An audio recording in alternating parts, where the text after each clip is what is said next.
How to deal with triggers from trauma. What are triggers and why do people acknowledge them? Can they be overcome? This is how I overcame one of my biggest traumas and one of my biggest triggers. And if you stick with me to the end, I'll tell you a story of how I overcame severe nightmares that were a result of my childhood abuse, a process that I used to overcome that fear and become fearless in the face of something that was almost crippling. Are you not entertained? Are you not entertained?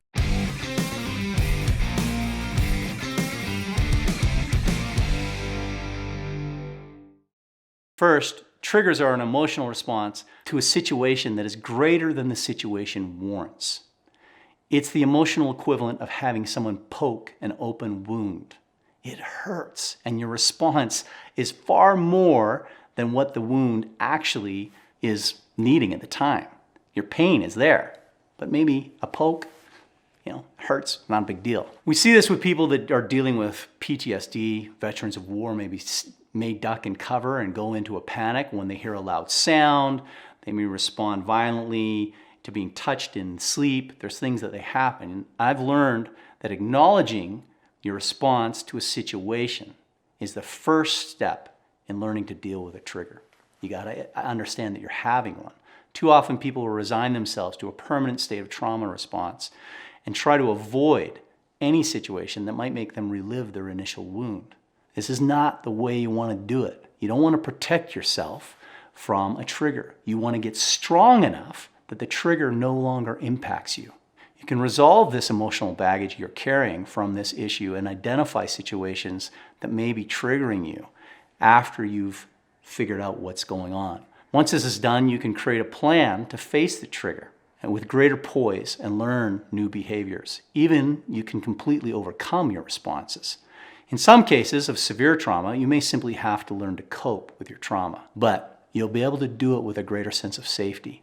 You'll be able to recognize that you're in a triggered moment. You'll be able to offer yourself grace and comfort so that you can move past this situation and pull out of the triggered feelings quicker than usual. I struggled for many years when I was a little boy with a nightmare that began to happen after I had been abused. And the face of my abuser would appear in my dreams and overwhelm me. I knew that he was hunting me, and I would wake from these dreams sweating and in fear. By the time I was 7 in second grade, this dream started happening while I was awake. And I'll never forget the first time it happened. I was sitting in my second grade class, and my teacher, Mrs. Tan, this beautiful woman, was teaching us something. I don't remember what it was. It was from my phonics book. And I remember as she was talking, her face warping into the face of my abuser and the whole classroom changing and the sounds in the world all changed. And it was this psychedelic experience that was terrifying, absolutely terrifying. I thought I was losing my mind. I didn't know what to do. And I stood up and I threw all of my books on the floor. And that snapped me out of the dream. And I started doing these things in class when that would happen to break out of this triggered moment where I was responding to something I didn't understand. I didn't know why this dream was happening. It was problematic because it was disruptive to the class. It was problematic because I couldn't explain it. It was problematic because I thought I was going crazy and I didn't know what to do. And so I sat down and I realized I had to get through this. And what I did with this trigger was I recognized first that it was happening. I recognized it was a problem. And then I created a way to expose myself to that situation where the dream would initiate so that I could get comfortable with doing something new.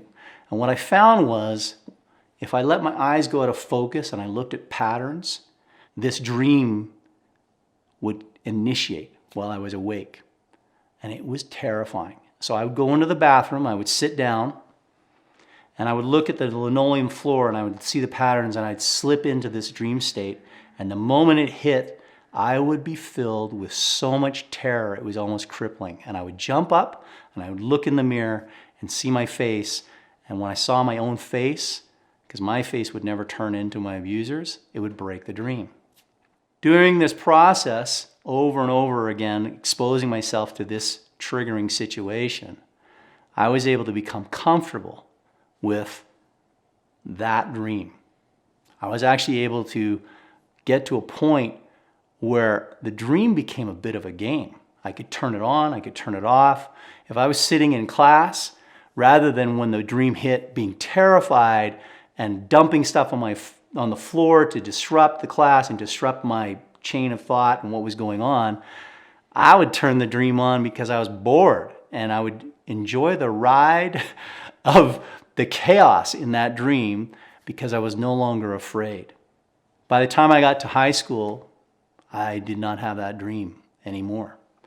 And it's something that doesn't plague me at all.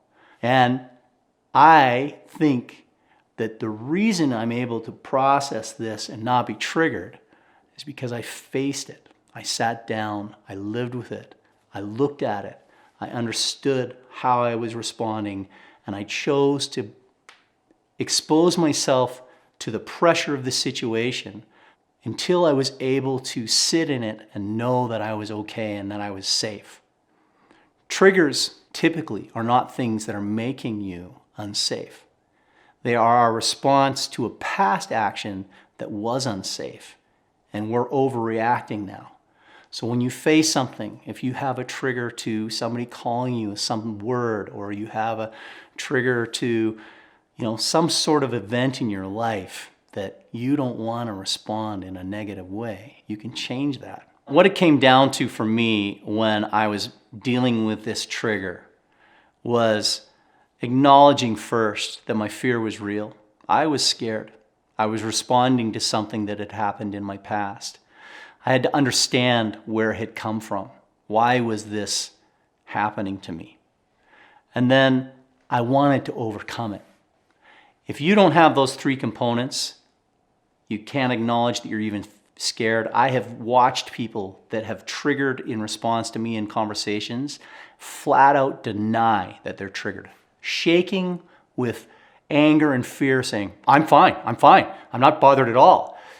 If you can't acknowledge that, you're in a space where you're triggered and you're nervous, you cannot go past it. You've got to understand the core reason that it's there. You've got to go back to the source of that trigger. Deal with that. Acknowledge what happened there. And then you can overcome this. You can build a new story. You can have resistance to that triggering event so that it is no longer something that disrupts you.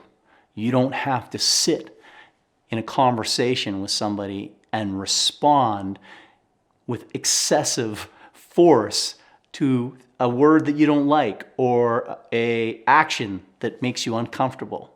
You can just own your space, not be triggered, not let fear become the thing that compels you in these moments, and break free.